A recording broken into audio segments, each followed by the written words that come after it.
like it's gonna suck if there's no season two, but hopefully like it'll be a cult classic and like people will look back on it and like really like it, and then yeah, just like spitballed from there. But yeah, I was in Toronto when it like on July 15th when it came out.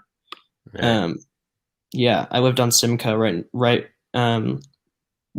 across the street from the Tim Hortons.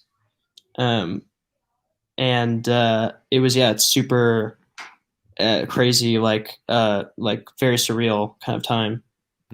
Well, when I look at that scene, first of all, I'm surprised you say, "Oh, like who brand new actors and such," and it's like you guys are great in that scene.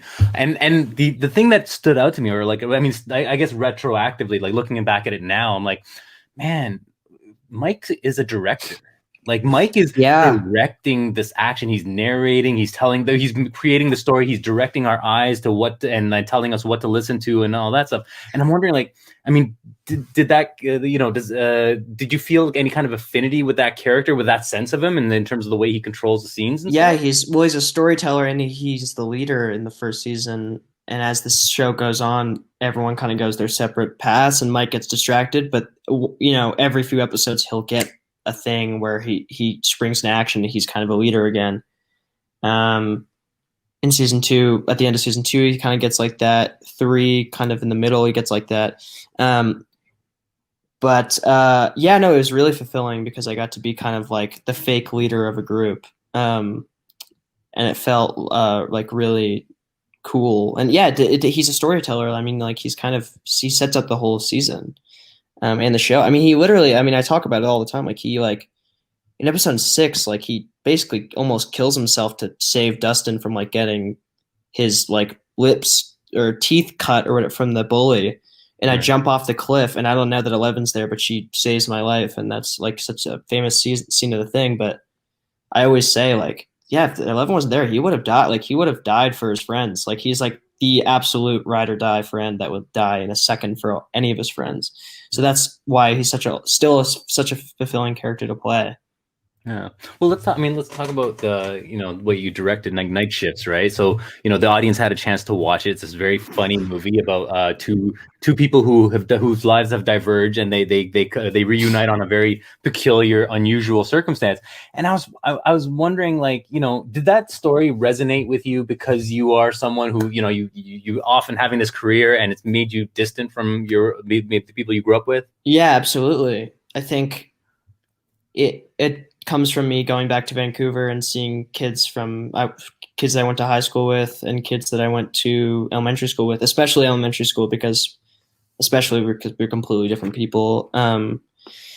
And that's a really weird thing, seeing like someone that you went to school with, like working at a bowling alley, and like you just it's like really nice to see them, but also like you feel, well, I don't know if we could swear, but like a ding dong. We You did feel just your pussy in okay, the cool. Okay, so Stranger dick. Things, so Yeah, you kind of feel like a dick, like for like just being in this, like for telling them what you've been doing because it's so different. Like it's such a completely different life, and they're doing their thing, and but you've been doing your own thing, and so I always found that it was like when I see people from elementary school, it feels like the highest stakes in the world. Um, and then I equated that to like a bank robbery, essentially, or like a convenience store robbery, seeing a friend who's just on a completely different path. But I mean, everything is completely.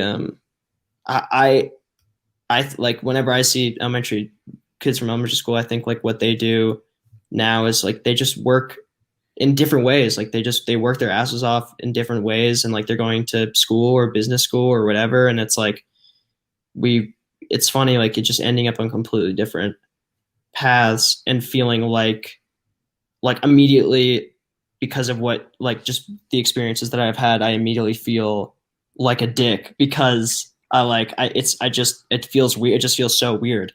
And it feels weird to be like them to be like, yeah, well, I was like at solder for a while and I was, I worked at a grocery store. What did you do? And I just had to be like, I was in LA taking meetings. Like it would just sound so mm, stupid, like compared to like the real kind, like so that I always kind of obsessed me. Like I would always freak out when I would see people. And then So I wrote this kind of small little short to film.